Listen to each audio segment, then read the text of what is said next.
Hi అండి, నమస్తే. Welcome back to my channel. ఈరోజు మన టేస్టీ రెసిపీ వచ్చేసి స్వీట్ షాప్ స్టైల్లో కలకంద, అది కూడా అంగన్వాడీ పాలతో ఎలా చేయాలో చూపిస్తాను. చాలా అంటే చాలా టేస్టీగా సింపుల్గా చేసేసుకోవచ్చు. అంగన్వాడీ పాలు వచ్చేసి 1 లీటర్ తీసుకున్నాను. మీరు వచ్చేసి నార్మల్ మిల్క్ అనే యూజ్ చేసి ఇదే ప్రాసెస్లో చేసుకోవచ్చు. స్టవ్ మీద కళాయి పెట్టుకుని పాలు అనేవి కట్ చేసుకుని ఇందులో వేసేసుకోవాలి. 1 లీటర్ తీసుకున్నానండి.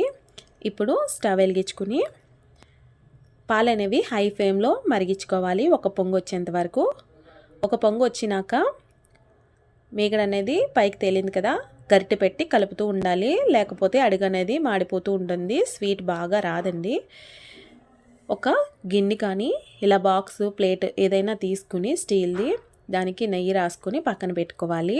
మన స్వీట్ వేసుకోవడానికి పాలు అనేది కలుపుతూ ఇలా మరిగించుకోవాలి. మనం తీసుకున్న లీటర్ పాలకి 1/2 లీటర్ పాలు అయ్యేంత వరకు మరిగించుకోవాలి.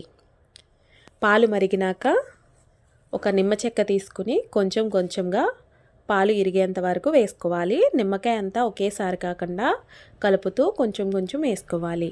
ఒక నిమ్మ చెక్క పడుతుందండి.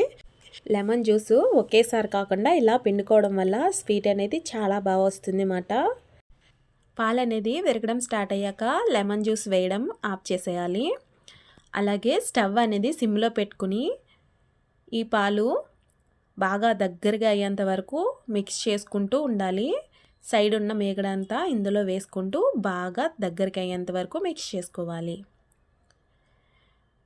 ఇది దగ్గరికి అయింది కదా, దీంట్లో స్వీట్ కోసం 1 కప్ పంచదారను ఇందులో వేసుకోవాలి. పంచదార అనేది వేసేటప్పుడు ఒకేసారి కాకుండా కొంచెం కొంచెం యాడ్ చేసుకుంటూ కలుపుకోవాలి. నేను 1 కప్ పంచదార తీసుకున్నాను. మీకు తగినంత స్వీట్ కోసం పంచదార తీసుకోవచ్చు. దీంట్లో కొంచెం కొంచెం యాడ్ చేసుకుంటూ మిక్స్ చేసుకోవాలి. పంచదార మొత్తం కరిగినాక 1 టేబుల్ స్పూన్ నెయ్యి వేసుకోవాలి. నెయ్యి వేసుకున్నాక బాగా మిక్స్ చేసుకుంటూ ఈ స్వీట్ అనేది ప్యాన్ నుంచి సెపరేట్ అయ్యేంత వరకు కలుపుకుంటూ ఉండాలి. స్టవ్ అనేది సిమ్లో పెట్టుకుని బాగా కలుపుకుంటూ ఈ స్వీట్ని చేసుకోవాలి. చూడండి, ఈ స్వీట్ మొత్తం ప్యాన్ నుంచి సెపరేట్ అయిపోయింది కదా, అంటే పర్ఫెక్ట్గా రెడీ అయిపోయింది. స్టవ్ ఆఫ్ చేసి నెయ్యి రాసుకున్న బౌల్లో ఈ స్వీట్ మొత్తం వేసేసుకొని బాగా సెట్ చేసుకోవాలి. ఇలా మొత్తం గరిటెతో సమానంగా చేసుకోవాలి. ఇలా మొత్తం సెట్ చేశాక మూత పెట్టేసి 3 to 4 అవర్స్ పక్కన పెట్టేసుకోవాలి. 4 అవర్స్ తర్వాత మన స్వీట్ అనేది రెడీ అయిపోయింది. ప్లేట్లో టర్న్ చేసుకోవాలి. ఒకవేళ స్వీట్ అంటుకొని రాలేదంటే కొంచెం వేడి చేసుకొని దీన్ని తీసుకోవచ్చు. ఇలా నచ్చిన షేప్లో మన స్వీట్ అనేది కట్ చేసుకుని సర్వ్ చేసుకోవడమే. చాలా అంటే చాలా టేస్టీగా, స్వీట్ షాప్లో కన్నా టేస్టీగా ఉంటుంది స్వీట్. చూడండి ఎంత బాగా వచ్చిందో, చూస్తుంటేనే తెలుస్తుంది కదా. టేస్ట్ అయితే చాలా బాగుంది. మీరు ఒక్కసారి ఖచ్చితంగా ట్రై చేయండి. నేనైతే ఇలా బాదంతో డెకరేట్ చేస్తున్నాను.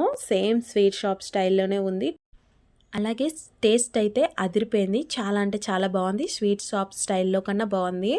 చూసారు కదా ఎంతో టేస్టీగా, ఈజీగా అంగన్వాడీ పాలతో కలకంద స్వీట్. ఈ స్వీట్ రెసిపీ మీకు నచ్చిందని అనుకుంటున్నాను. నచ్చితే లైక్ చేయండి, షేర్ చేయండి. మీరైతే నా ఛానల్ని సబ్స్క్రైబ్ చేసుకుని పక్కనే ఉన్న బెల్ ఐకాన్ అయితే యాక్టివేట్ చేసుకోండి. మీకోసం మరెన్నో రెసిపీస్తో మీ ముందుకు వచ్చేస్తా. Bye bye friends. Thank you for watching.